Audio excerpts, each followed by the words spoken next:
E, assim, eu não sou um estudioso do empreendedorismo, mas eu sei que eu tenho o tino do empreendedorismo, eu tenho o feeling. Então, os números hoje, eles provam isso, a gente vai falar sobre isso, né? A visão, o faro. Mas eu sabia que aquele era o timing, a gente precisa alocar um espaço, a gente precisa demonstrar aquilo que a gente faz. E eu não tinha grana para fazer. Como é que faz?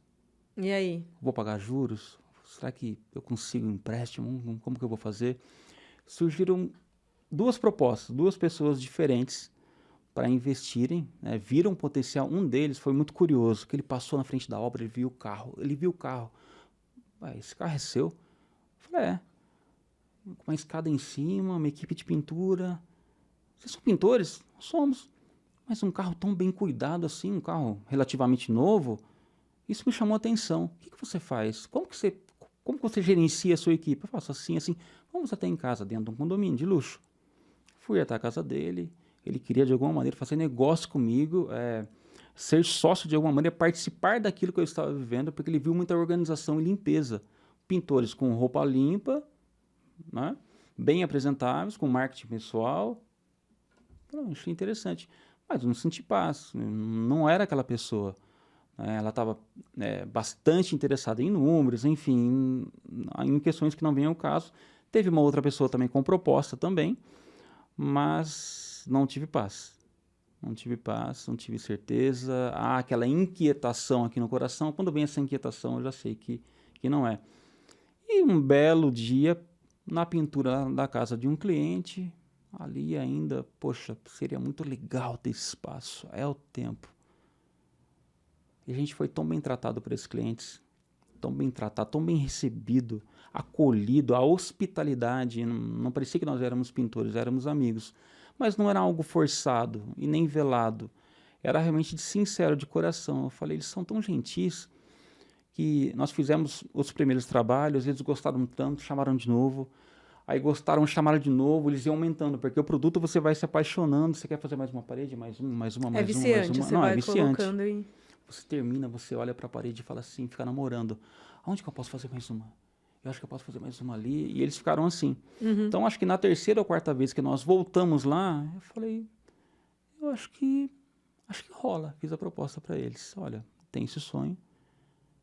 E eles já estavam estabilizados, né?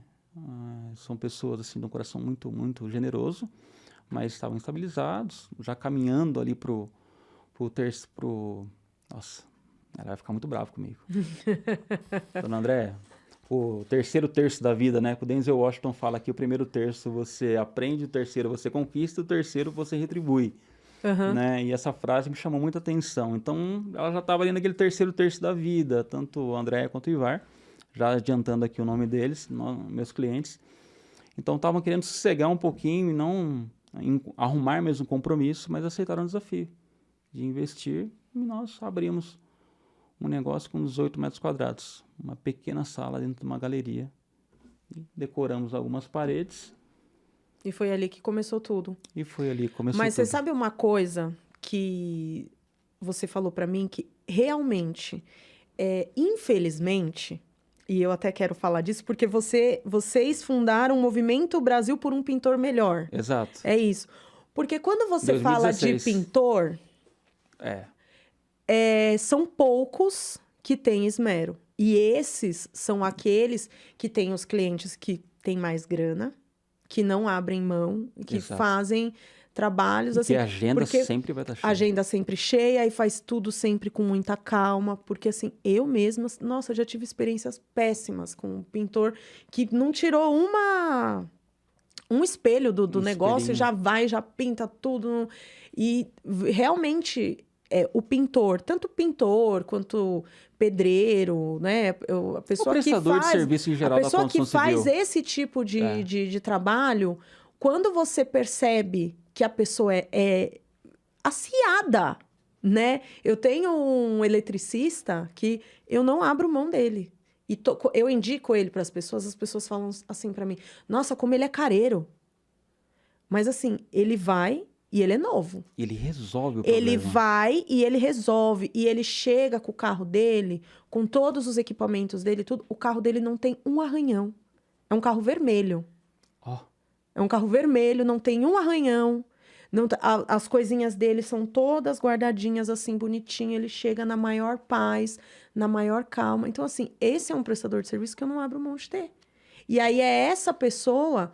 Às vezes a pessoa só está satisfeita... Quando a gente fala em empreendedorismo, e eu deixo isso sempre muito claro para todos os meus clientes, porque eu dou consultoria também, além de empreender... Que legal. Que não é todo mundo que nasceu para empreender. Sim.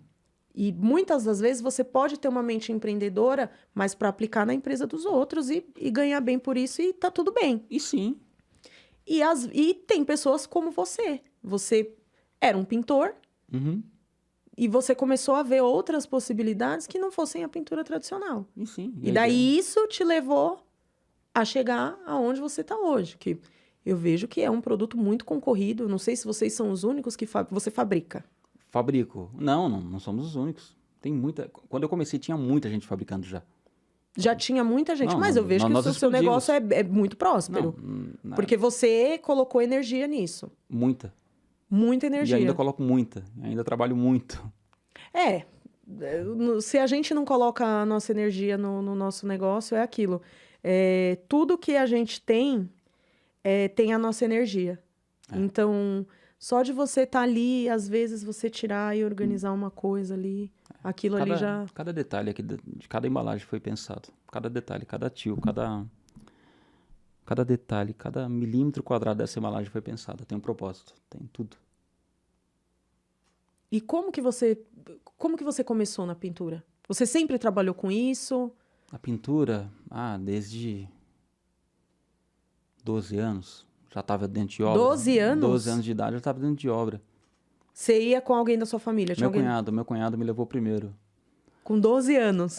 Quando eu perdi minha mãe muito cedo. Acho que a gente pode até voltar lá. A gente falou daquela parte. Vamos voltar. Vamos começar do início.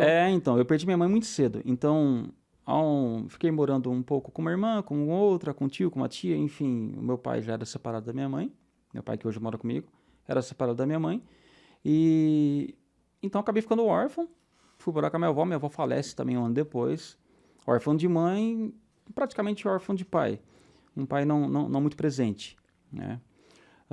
Morando com a minha irmã, meu cunhado era pintor de paredes. E aí você moleque, vamos pra obra, aprender na base do cascudo, e sou muito grato ao meu cunhado Luiz, sempre que eu tenho a oportunidade procuro honrá-lo, né? Ele, meu irmão, os pintores que me ensinaram, que eu trabalhei com muitos pintores. Eu dei muito trabalho. Eu não fui um aprendiz exemplar, nem o melhor aluno da sala, nem o melhor pintor, mas essa migração, como que eu posso dizer?